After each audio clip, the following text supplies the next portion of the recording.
Boa noite, queridos alunos.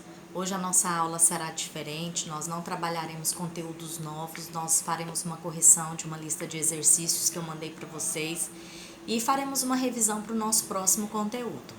Eu enviei a vocês um link do Prezi, onde vocês vão entrar para essa correção. Então, eu vou dar uma pincelada, uma revisão, para que vocês lembrem das ações do que nós desenvolvemos, né? Dos conteúdos que nós desenvolvemos dentro de sala de aula. E antes de mais nada, todos os professores, eles têm seguido, né, um planejamento, currículo mínimo, para que a gente defina o conteúdo a ser trabalhado com vocês. Função do texto literário e linguagem da literatura não são conteúdos novos, foram conteúdos que eu trabalhei em sala de aula. E qual que é o objetivo desse trabalho? Primeiro, identificar diferentes funções associadas ao texto literário. Lembram quando eu falei do papel que a literatura desempenha, que são chamadas funções do texto literário?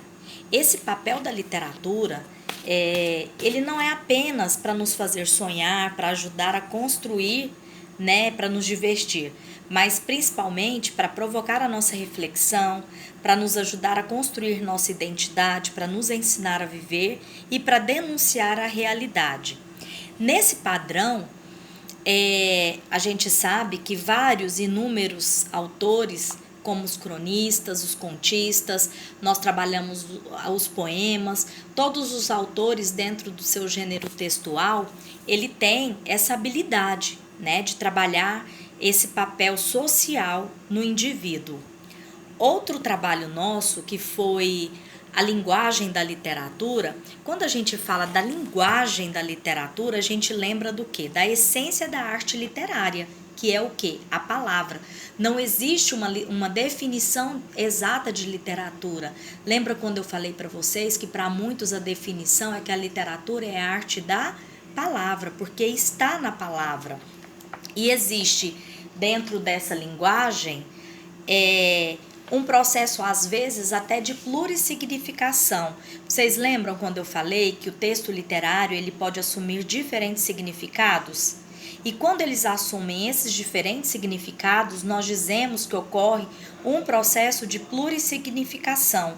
Por exemplo, eu trabalhei um texto com vocês do Manuel Bandeira profundamente, em que adormeci, ele se integra em dois formatos, o de realmente dormir, mas também o dormindo profundamente, que era o dormir da morte.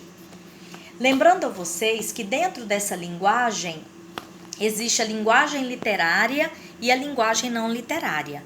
A linguagem não literária nós vimos que estão nos textos na notícia, nos informativos, nos textos conceituais dos livros didáticos de vocês. Então são inúmeros textos que têm a função principal de informar e não de explorar os sentidos como no literário. Quando nós trabalhamos nesse contexto também, lembremos do sentido conotativo e do sentido denotativo. Sentido conotativo é o sentido figurado, enquanto que sentido denotativo é o sentido literal, é o sentido real da palavra.